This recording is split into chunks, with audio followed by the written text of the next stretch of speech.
তো শোনো ভাই, এই ভিডিওটা আমার বানানোর কোনো প্রয়োজন ছিল না, ঠিক আছে? মানে বানাতে চাইছিলাম না, কিন্তু ভাই বানাতে হলো শুধুমাত্র একটা কারণে। তো ভাই এখন যে কারণে ভিডিওটা বানাচ্ছি সেই কারণটা শুধুমাত্র একটা ম্যাটার নয়, ঠিক আছে? এটা এখন আমার পার্সোনাল একটা ম্যাটার হয়ে গেছে। Because I am a student. মানে ভাই আমাদের দেশ মানে বাংলাদেশের এখন যে অবস্থা ভাই, সব রাজনীতির খেলা, ঠিক আছে? মানে যখন যেই সরকার ক্ষমতায় আসে সেই সরকারই তার ব্যাপারে বই ছেপে দেয়। আর সবচেয়ে মুশকিল হয়ে যায় একটা ছাত্রের, মানে যত ছাত্র আছে ছাত্রী আছে সবারই একটা মুশকিল হয়ে যায়, সমস্যা হয়ে যায়।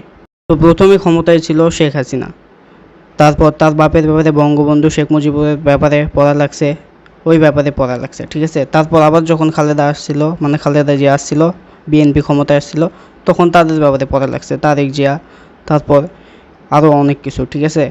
তো আবার যখন আওয়ামী লীগ আসার পর, মানে শেখ হাসিনা আসার পর আবার যখন এই সময় আওয়ামী লীগ তো এখন চলেই গেল ভাই, ঠিক আছে? পতন হয়ে গেছে।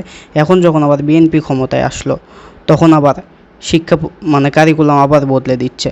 মানে ভাই বাংলাদেশের অবস্থা হচ্ছে ভাই, মানে একটা সরকার ক্ষমতায় আসলো, মানে একটা দল ক্ষমতায় আসলো, কারিকুলাম চেঞ্জ, আরও একটা দল ক্ষমতায় আসলো, পরে আবার কারিকুলাম চেঞ্জ, আবার পরে হয়তো আরেকটা আসছে, আবার কারিকুলাম চেঞ্জ। এখন ভাই বিএনপি জিতলো না, আবার ধরো কয়েক বছর পর যদি মানে নির্বাচনে জামায়াত জিতে, তারপর ধরো আবার কারিকুলাম চেঞ্জ। মানে এরকম চলতেই থাকবে ভাই, শিক্ষা ব্যবস্থা আর ভালো হচ্ছে না। মানে ভাই এদের কারিকুলাম খেলার মধ্যে সকল ছাত্র ছাত্রীদের হয়ে যায় প্যারা, তাদের অবস্থা হয়ে যায় ভাই মুশকিল, অবস্থা খারাপ হয়ে যায়। তো ভাই তারা এখন নেতা ফেতা হয়ে গেছে, ঠিক আছে?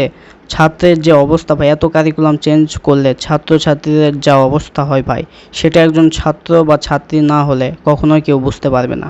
একবার শেখ হাসিনার কারিকুলামে পড়ো, আরেকবার বিএনপির কারিকুলামে পড়ো, ভাই আমরা কি ছাত্র নাকি রোবট নাকি এআই? তো মানছি ভাই, হ্যাঁ আমরা এত বকর বকর করাতে, এত কিছু বলাতে কিছুই তার বদলাচ্ছে না, ঠিক আছে? তাও ভাই একটা মনের কথা ভাই শেয়ার করলাম অ্যাজ এ স্টুডেন্ট হিসেবে।